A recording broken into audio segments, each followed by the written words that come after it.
Good morning all. Today we are going to start our next topic, that is F block elements. F block elements are those in which last electron enters into the n-2 f orbital. These are also known as inner transition elements. Why inner transition elements? Because in this last electron enters into the n-2 f orbital. F block elements are divided into two series. First is lanthanoid series, second is actinoid series. Lanthanoid series are those in which last electron enters into the 4f orbital, and actinoids are those in which last electron enters into the 5f orbital. Lanthanoids are also known as first inner transition series, whereas actinoids are known as second inner transition elements, or you can say second inner transition series. Lanthanoid contain elements from atomic number 58 to 71, and actinoid contain elements from atomic number 90 to 103. The period number for the lanthanoid is 6, and for the actinoid the period number is 7. As you all know from our syllabus, actinoid has been deleted. So in this chapter we will only going to study about the lanthanoids. Lanthanoids are silvery white metals, whereas actinoids are colorless. Why they are colorless? Because they are radioactive metal. Due to their radioactive nature, they are colorless. Lanthanoids are more stable than actinoid because of their radioactive nature. Actinoids are radioactive metals, due to which they are less stable. Now let's see the general electronic configuration of F block elements. As you all know, the general electronic configuration of F block element is n-2 f 1 to 14, n-1 d 0 to 1, and ns2. For lanthanoids, n is equals to 6, as I have told you. If I will put 6 in place of n, then what we will get?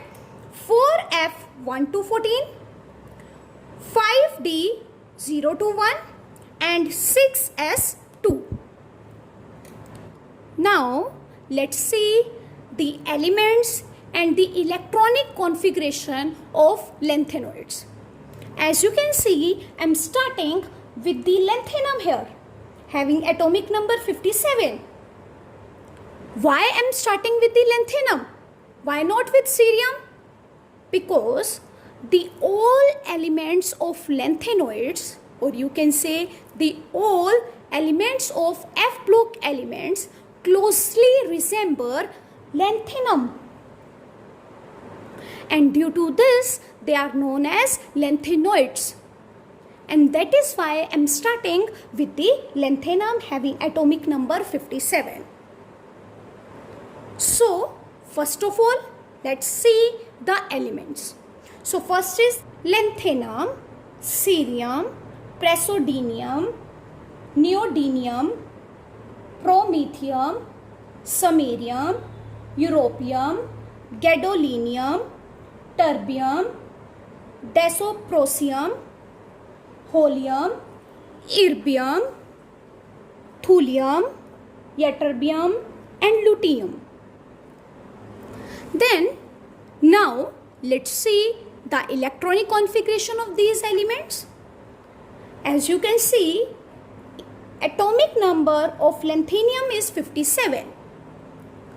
So the nearest noble gas configuration to this atomic number is xenon, having atomic number 54. So I have written here xenon. Now how many electrons are left? 3. So according to this, I am going to place in 6s2, 5d1, 4f0. That is 54 plus 2 is 56 plus 1 is 57. That is lanthanum. Now cerium. It is important to note down here that only in gadolinium and lutetium the 1 electron will come in the d orbital, otherwise all elements will going to have the 0 electrons in d orbital. So now let's see the electronic configuration of cerium. It will be xenon, that is 54. Now 6s2, 56, 5d0, then 4f2, that is 58. Next is praseodymium. It will be xenon, 6s2, 5d0, 4f3. Then neodymium, then it will be xenon, 6s2, 5d0, 4f4. Then promethium, it will be xenon, 6s2, 5d0, 4f5. Then samarium, it will be xenon, 4f6, 5d0, 6s2. Then it will be europium, xenon, 6s2, 5d0, 4f7. Then gadolinium, as I have told you, 1 electron will come in the d orbital. So gadolinium, xenon, 6s2, 5d1, 4f7, which means 54 plus 2, 56, plus 1, 57, 57 plus 7 is 64. Then terbium, it will be xenon, 4f9, 5d0, 6s2. Then dysprosium, it will be xenon, 4f10, 5d0, 6s2. Then holmium, it will be xenon, 4f11, 5d0, 6s2. Next is erbium, then it will be xenon, 4f12, 5d0, 6s2. Then thulium, it will be xenon, 4f13, 5d0, 6s2. Then ytterbium, xenon, 4f14, 5d0, 6s2. Then lutetium, again it will going to have 1 electron in d orbital, then it will be xenon, 4f14, 5d1, 6s2. So these were the electronic configuration of lanthanoids. Now let's talk about atomic and ionic radii. In lanthanoid series, with increase in atomic number, there is progressive decrease in the atomic and ionic radii of trivalent ions. Why trivalent? Because +3 is the most stable oxidation state of lanthanoids. The regular decrease in atomic and ionic radii of lanthanoid with increase in atomic number is known as lanthanoid contraction. Again, what do you mean by lanthanoid contraction? The regular decrease in the atomic and ionic radii of lanthanoid with increase in atomic number is known as lanthanoid contraction. And this occur due to increase in the effective nuclear charge and due to the poor shielding effect of 4f electrons. Now let's see one question. Why atomic radius of lanthanum is large than ytterbium? So now pause your video and answer this question in 1 second. So I hope you have answered this question. So the answer of this question is due to the lanthanoid contraction, which occur due to increase in effective nuclear charge and poor shielding effect of 4f electrons. Next question is, why LaOH thrice is strong base than LuOH thrice? where La is lanthanum and Lu is lutetium. Again, pause your video for 1 second and answer this question. I hope you have answered this question. So, let's see the answer. As we will move from lanthanum plus 3 to lutetium plus 3, the ionic radii decreases. This we all know. Due to increase in lanthanoid contraction. So, due to decrease in the ionic radii, the liberation of OH minus ion is easy in LaOH thrice. So, LaOH thrice is stronger base than LuOH thrice. Next is oxidation state. The most common oxidation state of lanthanoids is plus 3, where plus 2 and plus 4 oxidation state are also shown by these elements by losing 2 or 4 electrons to acquire a stable electronic configuration. For example, cerium, atomic number is 58. Now, let's see the electronic configuration.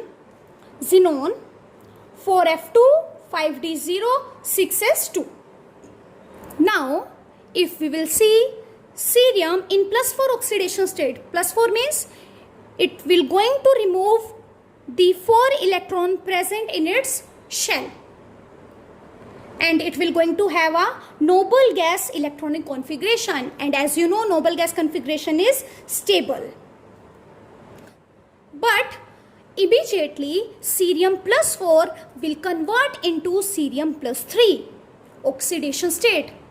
Although it is having a stable electronic configuration, then also it will going to convert from cerium plus 4 to cerium plus 3 oxidation state, which means cerium is a good oxidizing agent.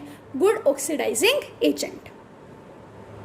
Whereas if we will see the electronic configuration of europium, having atomic number 63, the electronic configuration is xenon, 4f7, 5t0, 6s2.